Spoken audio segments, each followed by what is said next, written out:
अस्सलामुअलैकुम my social media family. उम्मीद करती हूँ कि आप सब लोग हमेशा की तरह खुशबाश होंगे। सोशल मीडिया फैमिली तो मैं आपको कहती हूँ, लेकिन मैं सोशल मीडिया को एक बेलगाम घोड़ा भी कहती हूँ। उसकी वजह यह है कि बहुत सारे लोग बहुत सारी आईडीज़ बनाकर सोशल मीडिया पे बेलगाम घोड़े की तरह इस तरह से तनकीद करते हैं कि सामने वाले को कुछ पता नहीं होता कि जो ट्रोलर है वो किस तरह का मैसेज कर देगा, और जिसने फेक आईडी बनाई होती है वो तो ऐसे मैसेजेस करता है कि उसे लगता है कि उसका पैदाइशी हक है किसी पे तनकीद करना। बहरहाल पाकिस्तान एक ऐसा मुल्क है कि इसको हम कभी सेक्युलर तो कह नहीं सकते कि वहाँ पे कोई भी इंसान अपनी मर्जी से कुछ भी करे। कभी कभी ये चीज़ अच्छी भी होती है और कभी कभी ये चीज़ जो है वो बुरी भी होती है। अब मैं आपको पाकिस्तान की टॉप मोस्ट कुछ ऐसी एक्ट्रेसेस के बारे में बताने जा रही हूँ जिनका जीना हराम कर दिया है सोशल मीडिया सार्फिन ने। उनको इतनी गंदी गंदी गालियाँ दी हैं, उनको घटिया करार दिया है और उनको पता नहीं ना जाने क्या क्या कहा है। तो सबसे पहला नंबर 5 से जो हम शुरू करते हैं, तो नंबर 5 जो आता है वो एक नई एक्ट्रेस आई हैं जिन्होंने लाल इश्क और बेचारी में भी काम किया। आप लोग उनको जानते होंगे लाल इश्क और बेचारी से। फरियाल महमूद उनका नाम है। उन्होंने इंस्टाग्राम पर आकर अपनी एक बैकलेस तस्वीर शेयर की। अब जब उन्होंने अपनी बैकलेस तस्वीर शेयर की तो वहाँ पर बहुत सारी ख़वातीन आ गई और मर्द हजरात आ गए, उन्होंने उनको घटिया करार दिया। अब ये जो आगे एक्ट्रेस थी या मॉडल थी, इन्होंने जनाब अली क्या किया कि इन्होंने बजाय इसके कि उस बात को डिप्रेशन में लेकर जाती, डिप्रेस होती, इन्होंने एक और तस्वीर शेयर कर दी जो उससे भी ज़्यादा बोल्ड थी। और साथ ही इन्होंने एक कैप्शन लगाया जिसमें इन्होंने ये लिखा कि उम्मीद करती हूँ कि आप लोगों को इस प्लेटफॉर्म से अपनी रास्तबाजी को साबित करने का मौका मिल गया होगा। मतलब ये है कि वो ज़िद में आके ज़िद होकर और ज़्यादा अपनी इस तरह की तस्वीर को शेयर करने लगी। मगर हुआ क्या कि वहाँ पर लोगों ने जितना ज़्यादा उनको ट्रोल किया वो उतना ही ज़्यादा बोल्ड तस्वीरें शेयर करती चली गई और ये सिलसिला थमने का नाम ही नहीं ले रहा था। अच्छा, इससे आगे बढ़ के हम बात करें कि सबा कमर। सबा कमर को कौन नहीं जानता, हमारे पाकिस्तान की टॉप मोस्ट एक्ट्रेस हैं, मॉडल भी हैं। उन्होंने रिसेंटली भी एक ब्रांड शूट किया। उस ब्रांड शूट की तस्वीरें उन्होंने अपने इंस्टाग्राम पर लगाई और वहाँ पर लोगों ने उनको बहुत गलत गलत बातें करना शुरू कर दी। कुछ लोगों ने यहाँ तक लिखा कि जो लड़कियाँ दुपट्टा लेती हैं उनको लोग बुड्ढी रूह कहते हैं, और आपने तो दुपट्टा छोड़ के बिल्कुल ही बेहयाई को फैलाना शुरू कर दिया। अब जो सबा कमर है उनको मैं पर्सनली जानती हूँ। वो इस तरह की खातून है कि आप उन्हें एक चीज़ से मना करें वो 10 बार वो काम करती हैं, वो इतनी बोल्ड है।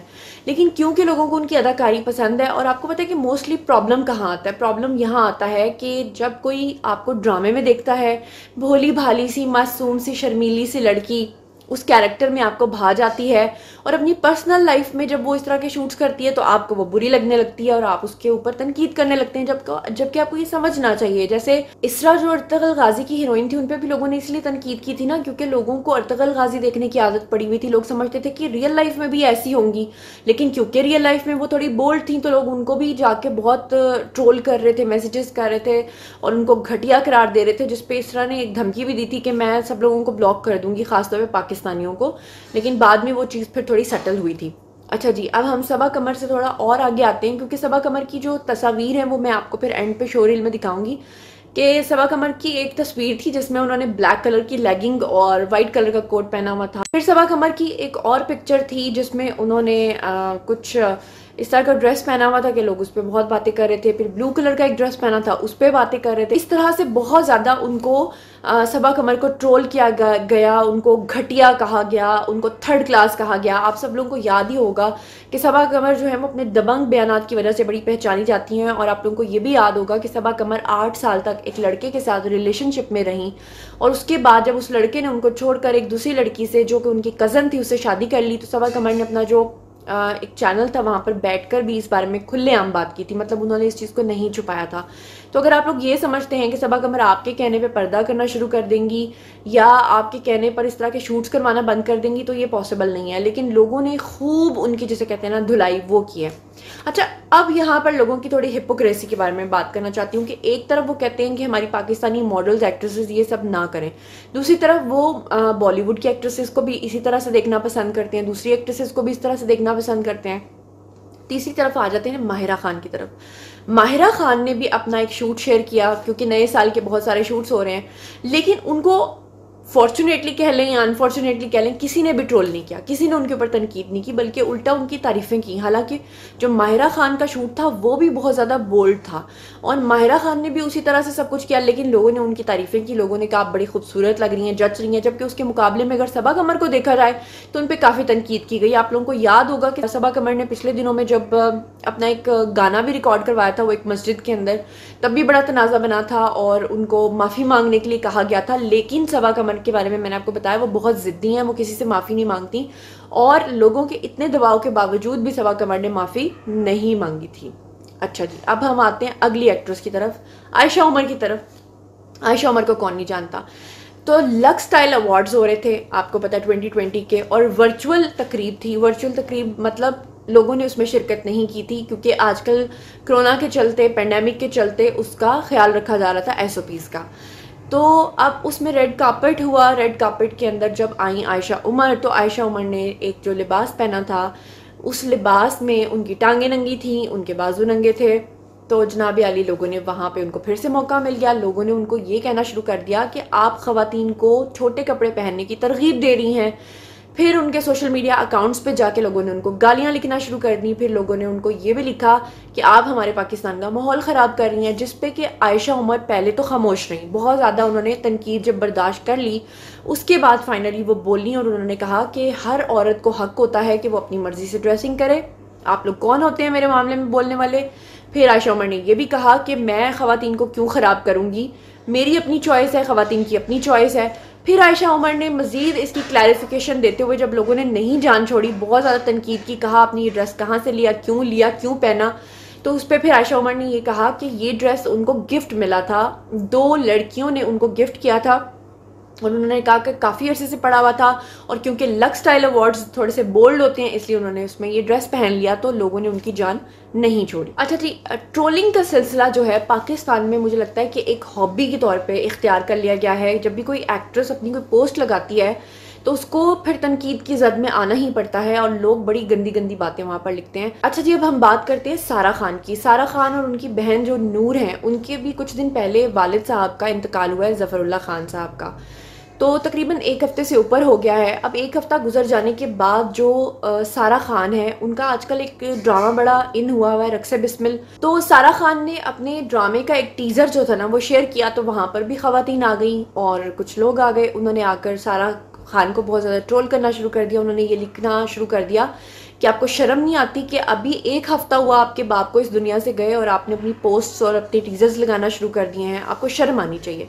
जिस पे कि सारा खान ने जवाब देते हुए वहाँ पर ये लिखा कि अगर 1 हफ़्ते बाद मैंने शेयर किया है तो आपको लग रहा है कि मुझे नहीं करना चाहिए, तो क्या मैं 1 महीने के बाद अगर शेयर करती तो क्या तब मेरा गम ख़त्म हो जाता।